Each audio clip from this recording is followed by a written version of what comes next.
BC Seeking a Thread. Feels like it's been a couple of minutes since I've done a video. Been a super busy week, but carving some time out here to, I'm going to do a couple of things.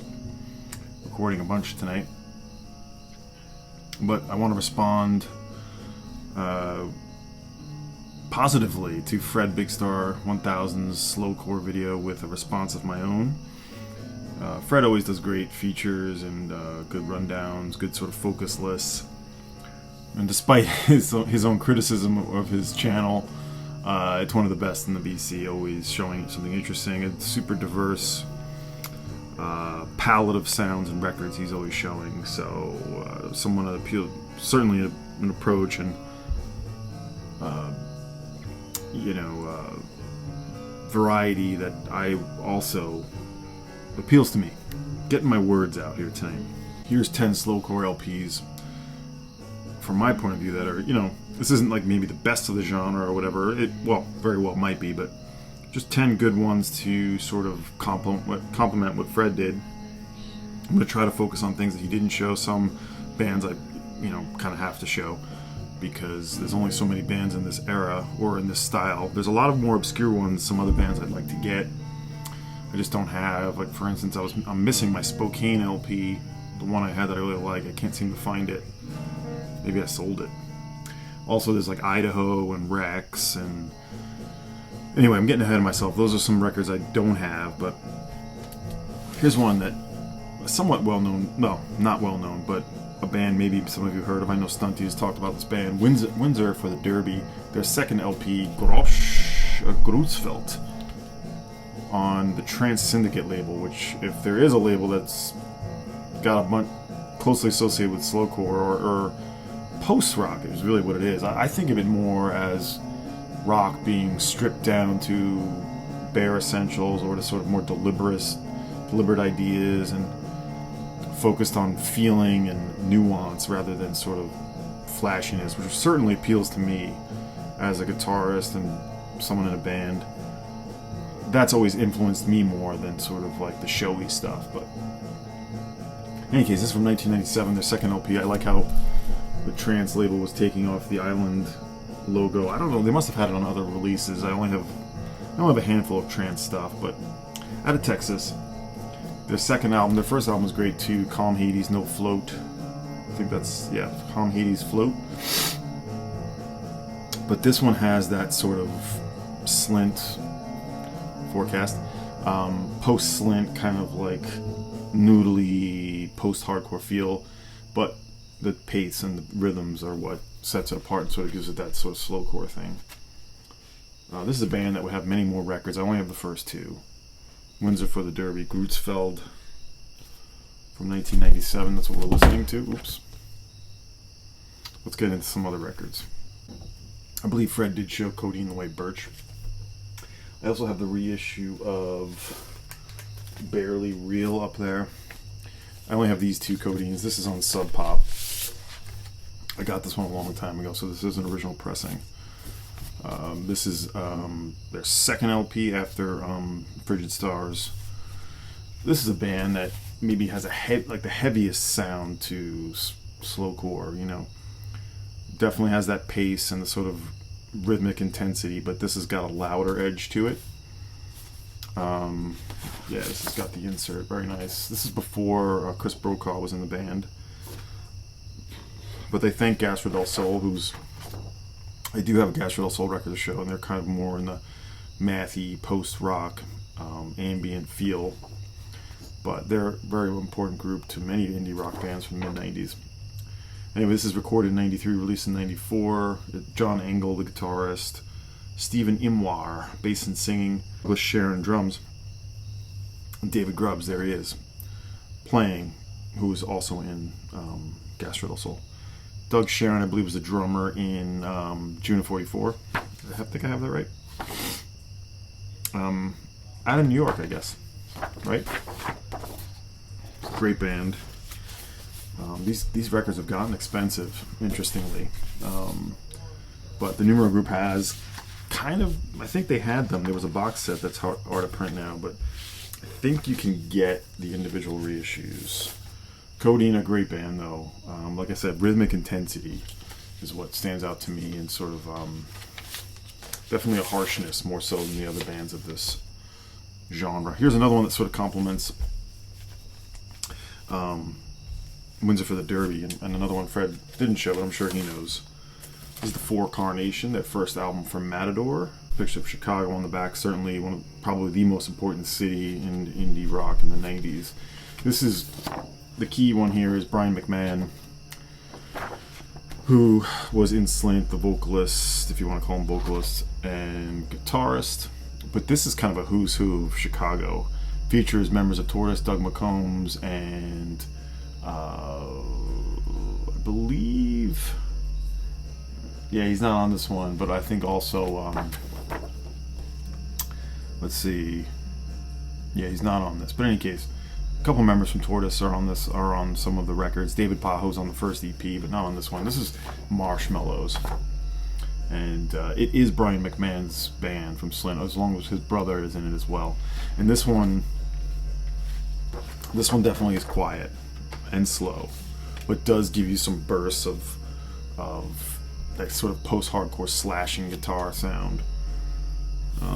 This is dark music, and I know Fred talked about this being like good for the summer and the heat, or no, for the fall. He talked about being really ideal for the fall. I was thinking how in the summer here, when it's slow and humid or hot, like you kind of feel like you're in slow motion mode or slow core mode. So I think of that. I think of this music as kind of good midsummer haze music. This is on Matador. Their second album is on Touch and Go. I cannot seem to get that. It's gotten out of range. For some reason, this first one isn't as bad as in terms of price, but they're both great. Marshmallow. I think it's just Marshmallow. No, it is Marshmallows by the Four Carnation. This is going back to 96. Here's another one not mentioned. Maybe this one leans more into sort of post-hardcore. It definitely comes out of the Louisville scene, but I feel like the sound of this one is certainly in that pocket. Sonora Pine, sort of a supergroup following Jesus, or June 44. This is also from 96 on Quarterstick. And this is Tara Jane O'Neill, as well as Kevin Kultis, drums, tapes, Samara Lubelski on violin. Sean Meadows was in June of 44 as well, guitar and vibrato organ. Rachel Grimes is on this. This is the first album recorded with Bob Weston. There's 2 Sonora Pine records. Again, this one has elements of sparse folk music, but really, again, it hits that sort of tempo and that kind of vibe that this kind of music hits. As you can hear in this Windsor for the Derby, a lot of times this is where you're at, this sort of plodding, slow-moving, tectonic kind of, I keep saying intensity. I'm going to say it again, intensity. But I love this Sonora Pine. I got this one not too long ago. I've been familiar with this band for a long time, but just didn't have the records on vinyl. So as one does, you seek them out. And I'm going to talk about it some more, but it's been really nice to go back and pull records that are not new, that are in the collection, and spin them and be like, oh wow, I haven't played this in forever. That is feeling good, and maybe a little bit of a lesson. Here's one, maybe my favorite band in this genre, probably my favorite band in this genre, and one that maybe doesn't get quite enough mentions, but is certainly one of the ones that gets discussed. I don't feel like they're the first band to get mentioned in slowcore, but this is the iconic Beheaded by Bedhead. Their most in the pocket, deliberate glacial recording. Their second album, also in 96, yeah. Trance Syndicate label as well, which were all their records except for the last one on Touch and Go. An absolutely beautiful album. Yeah, this is like, when you think of slowcore, I think of this record specifically, in fact. I won't go through the songs. I love Left Behind so much, though. And Bedhead was really into this sort of like very nondescript, almost Joy Division feeling of their covers. They like this sort of like, a lot of their titles are just sort of numbers. Well, not the titles of the songs, but like of their A couple EPs just have like, you know, the time as the title. Anyway, very sort of oblique, and Matt and Bubba Kadane were they talked to each other almost in their guitar. Like their guitars, it was like they were just like having a conversation. That's kind of what Matt has told me. I've become friendly with Matt as he lives in the area, and you know, him and his brother were obviously very close, and it was really, it was kind of like they didn't communicate emotions or feelings as much, but they did it on stage, or they did it in their recordings, and it was sort of like, this is how they really related to each other in this band. I believe the members were mostly the same. You also had Tench Cox on guitar, Chris Wheat bass, Trini Martinez drums, and Matt and Bubba both switching off vocals on songs and playing guitar as well. But this is like, you know, you can't really, this is slowcore. And I don't really know that any of the bands ever called themselves that. I don't think they did. I like to think they were coming from more of a punk or a post-hardcore background, but really just breaking down what it meant to be in a rock band or an indie rock band. Beheaded by Bedhead. These next two are related. Fred shows one of this band's records. I'm going to show Duster, another all-time favorite band for me, their second album. This is my favorite. And Stratosphere is amazing. I mean, that's the iconic Duster record, or maybe one of the most important slowcore records. And I don't disagree with its importance or massiveness, but when I want to play a Duster record, I usually pick up Contemporary Movement, which was their last record at that time until they got back together. Pretty limited discography for the time, and I have it all, and I love it all, but this is the one I feel like has the most well-roundedness, the most sort of wonderfully produced, just very rich sound at the same time. And this band really has like a lo-fi space rock thing also happening, as you can see by the sleeve design. On the late great Up Records originally, and another one the Numero group has reissued. These records I got back in an old employee ordering program. I was able to get these records for like $1.65. I've talked about that story before on Up Records. Previous job for Warner Music Group, there used to be a program where you could order music from the catalog for like the production cost, and so I think records were $1.60 something, and CDs were like $2.91. I was still buying a lot of CDs then, but bought a ton of records through that program. And this should have, well, maybe this one wasn't cut. A lot of the ones I have from that period are cut. The barcodes are cut. This one wasn't. Might have just been done on the outside shrink and not come through. But anyway, cooking is just, it cooks in the most slowcore way. Travelogue, oof. Just such, like very thick guitars, and that's what kind of why I love this one so much. There's a great production behind this. Clay Parton, it's kind of a duo, I guess, of sorts. But you know, of course, they're making new records now, and there are a bunch of side projects. I'm going to talk about one in a second. Duster is Clay Parton, Jason Albertini, and somebody Amber, I forget. But you know, very much a you know, these guys were certainly, when you look at the design, you think of Tortoise, you think of some of that Chicago scene, but these guys were out of San Diego, so wonderful. You need to have this one and Stratosphere. And so their side project, which is, I believe, all the same members, is Valium Aggelein. And this is the Numero group compilation of their album and EP Black Moon. I had a chance to buy the original Valium Aggelein, but I didn't want to spend on it, and now it's worth much more. But I'm going to play a piece of this, and then we'll talk more.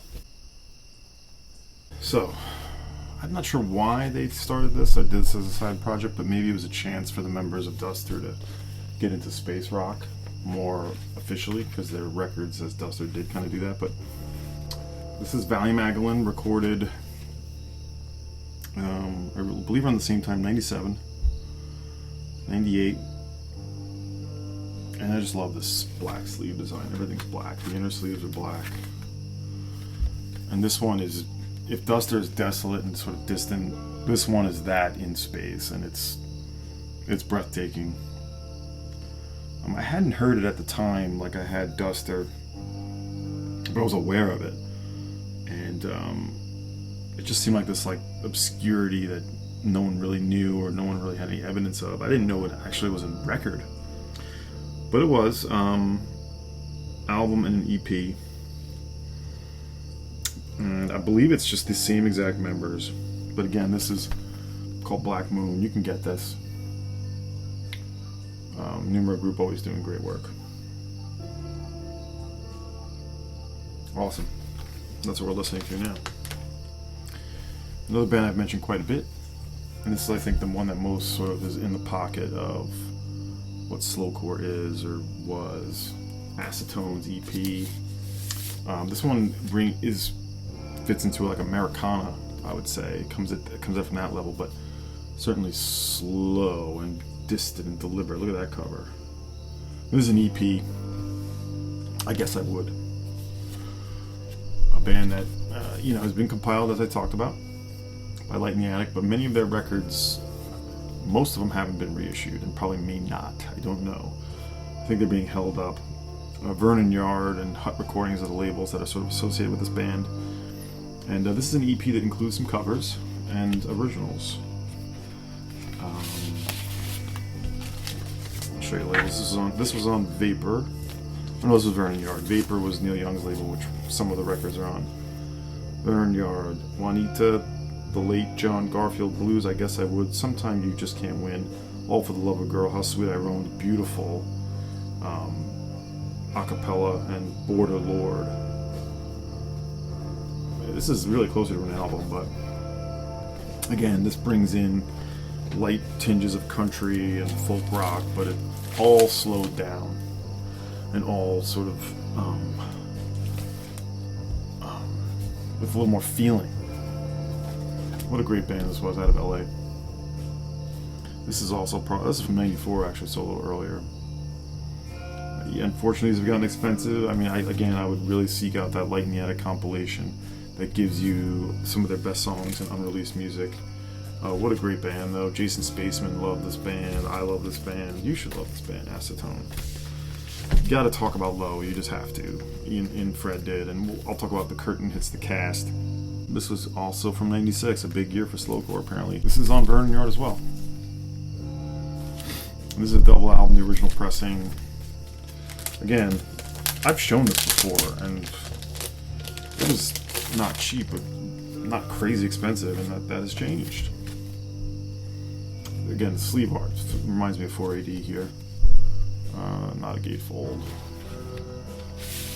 The inner sleeves there, but this produced by Steve Fisk. It gives this is them in that the first three records.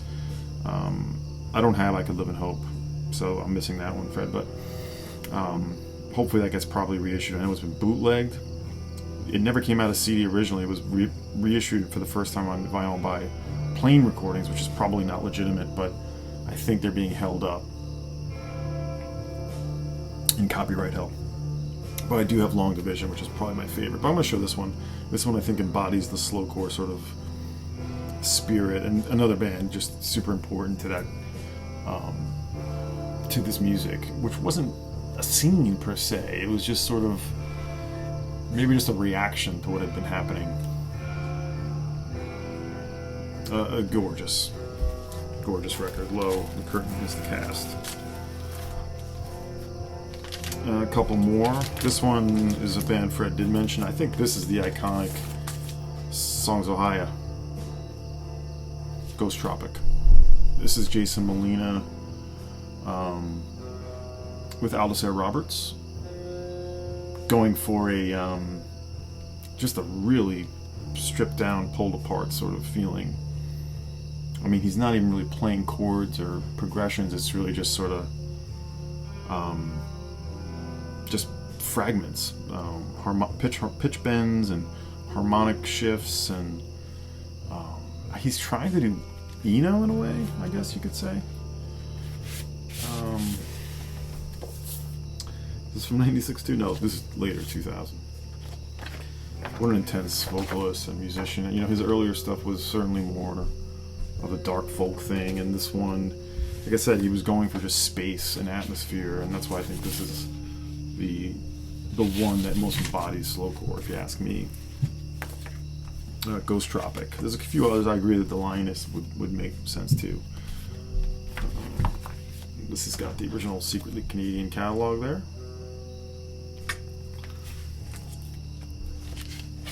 And,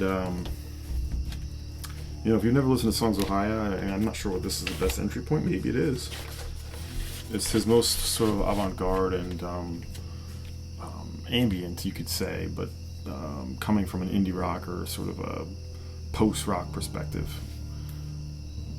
Very sparse. Awesome. And the last one is one that's a little bit off the board, kind of a good compliment to the Acetone one that brings in a little more regular or more basic structure and folky sounds as Kingsbury Max, but they've done it in, they have the sort of tempo and sort of mood of what slowcore is. Let You Down, band this one in 2000, opened for Modest Mouse, and they almost stole the show, almost. They were great. I didn't know who they were, but they're out of North Carolina. And the song Rustic Stairs on here, track 5, is just so stunning. This band stopped maybe 5-6 years ago. This is on Overcoat out of Chicago. And just a band that knows how to bring in synths, and they like a lot of arpeggios, so it gives it a dreamy feeling. This has got a definitely dreamy vibe to it. But a little less difficult, I'd say. For real, it's like a quartet. It's from 2001. I love this band. I have a lot of their records, and I highly recommend them. Sort of a one you may not know of, or sort of one that's a little off the board for this stuff. So, great band. Kingsbury Max, Let You Down. All right, I'm going to leave it there. If anyone else feels like jumping on this, I know there's a few of you who could. There's a few other bands that haven't been shown I just don't have, so if anyone else wants to tackle it, go for it. But otherwise, thank you, Fred, and you all be well out there. I'll be speaking with you soon, and take care.